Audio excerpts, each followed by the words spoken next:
আমার প্রশ্নটা খেলাধুলা নিয়ে। বেশ কিছু বিশেষজ্ঞ বলেছেন ক্রিকেট খেলা হচ্ছে সেই আমলের পাথর খেলার মতো। এ প্রসঙ্গে একটা হাদিসের কথা বলে তারা ক্রিকেটকে নিষিদ্ধ করেছেন। এখন এভাবে হাদিসের ব্যাখ্যা করলে সব খেলাধুলায় নিষিদ্ধ হয়ে যাবে। আরেক দল বিশেষজ্ঞ বলেছেন ক্রিকেটারদের জনপ্রিয়তা অনেক বেশি, কিছু মানুষ তাদের উপাসনা করতে পারে, এভাবে নিরুৎসাহিত করেছেন। এখন ধরেন আগামীকাল ফুটবল খেলা হলো জনপ্রিয় খেলা, অথবা মনে করেন টেবিল টেনিস হলো জনপ্রিয়, তখন কি এগুলোকেও নিষিদ্ধ করা হবে? তাহলে খেলাধুলা শেষ হয়ে যাবে। আপনার উত্তরটা জানতে চাচ্ছি। বোন, আপনি প্রশ্ন করলেন যে দুই দল বিশেষজ্ঞ, একদল বলেন ক্রিকেট খেলা হারাম, একটা হাদিসে আছে যে তোমরা পাথর ছুঁড়ে খেলা করো না, এভাবে ধরলে অন্যান্য খেলাধুলাও নিষিদ্ধ হয়ে যাবে। আরেক দল বিশেষজ্ঞ বলেন যে সাধারণ মানুষেরা এই ক্রিকেট খেলোয়াড়দের দেখে নায়ক হিসেবে, রোল মডেল হিসেবে দেখে, সেটা হয়ে যায় অনেকটা উপাসনার মতো, তাই এটা হারাম। আর ভবিষ্যতে অন্য কোনো খেলা জনপ্রিয় হতে পারে, যেমন ধরেন ফুটবল, তখন কি বলবেন যে এই ফুটবল খেলাও হারাম? বোন, এখানে আমি যদি সেই হাদিসটার কথা বলি, বিশেষজ্ঞরা যেটার কথা বলেছেন, একটা হাদিস বলছে যে তোমরা পাথর ছোঁড়ার মতো কোনো খেলাধুলা করো না। এই হাদিসটা আমার জানা মতো অন্য কোনো খেলার ব্যাপারে প্রয়োগ করা যায় না। ক্রিকেটের সাথে মেলানো যেতে পারে, তবে 100% না। মেলানো যেতে পারে, বলকে পাথর হিসেবে ধরা নিয়ে মতভেদ থাকতে পারে। ব্যক্তিগতভাবে আমার উত্তর আমি জানি না। বলছি না যে নিশ্চিতভাবে এই হাদিসের ভিত্তিতে বলা যায় ক্রিকেট খেলা হারাম। আমি সেই বিশেষজ্ঞের সাথে একমত নয় যারা বলেছেন যে এই হাদিসের ভিত্তিতে ক্রিকেট খেলাকে নিষিদ্ধ করা যেতে পারে। কারো মনে যদি কোনো সংশয় থাকে আর ক্রিকেট না খেলে আলহামদুলিল্লাহ, তবে হাদিসটা যে 100% মিলে যাচ্ছে আমি এরকম কথা বলবো না। কিছু বিশেষজ্ঞ ব্যাপারটাকে এইভাবে দেখার চেষ্টা করেছেন।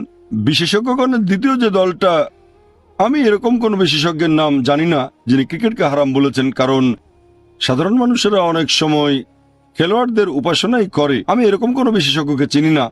অবশ্য ফতোয়া খুঁজতে চাইলে আপনারা অনেক পাবেন। প্রথম দল, হ্যাঁ, কিছু বিশেষজ্ঞকে চিনি যারা এরকম বলেন। তবে দ্বিতীয় দল যারা বলেন যে ক্রিকেট খেলা হারাম কারণ মানুষ খেলোয়াড়দের তখন খুব পছন্দ করে বসে, এটা সম্পূর্ণ ভুল। আমি এটার সঙ্গে একমত নই।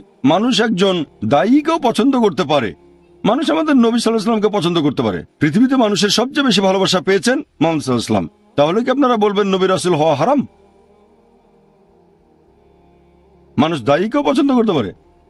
আমি শেখ দিদাতকে শ্রদ্ধা করি, তাকে ভালোবাসি। তার মানে এই না যে ইসলামিক লেকচার দেয়াটা হচ্ছে হারাম। তাহলে দ্বিতীয় যুক্তিটা পুরোপুরি ভুল। আমি এটার সাথে একমত না।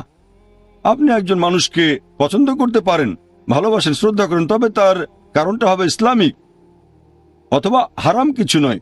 হয়তো সরাসরি ইসলামিক না, তবে হারাম নয়, এরকম হলে সমস্যা নেই। পছন্দ করতে পারেন গণিতজ্ঞকে,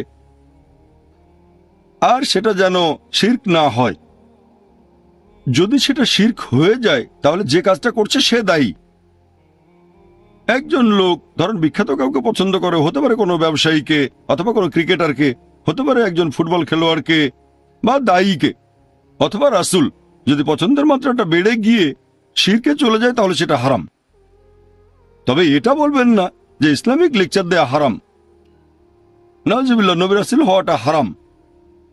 এখানে দায়টা পড়বে যে কাজটা করছে তার উপরে, খেলার উপরে না। এই দ্বিতীয় দলের বিশেষজ্ঞ আমি এরকম কাউকে চিনি না। আপনি কোত্থেকে পেয়েছেন আমি জানি না, তবে নিশ্চিতভাবে আমি দ্বিতীয় যুক্তিটার সাথে মোটেও একমত নই। এখন ক্রিকেট খেলার ব্যাপারে আমার ব্যক্তিগত কিছু মতামত আছে। এগুলো আমার ব্যক্তিগত মতামত, হয়তো শরিয়ার অংশ নয়। আমি একটা জিনিস পছন্দ করতে পারি, নাও করতে পারি। যদি ব্যক্তিগত মতামত জানতে চান, আমি ক্রিকেট খেলার পক্ষে নই। সেজন্য আমার স্কুল, ইসলামিক ইন্টারন্যাশনাল স্কুল, আমাদের স্কুলের নিয়ম অনুযায়ী ক্রিকেট খেলা হারাম। ইসলাম ধর্মে না, আমাদের স্কুলে। কেন সেটা পরে বলছি। যেমন ধরেন আমাদের ইসলামিক ইন্টারন্যাশনাল স্কুলে ছাই রঙা আর গাঢ় নীল পোশাক পরাটা ফরজ।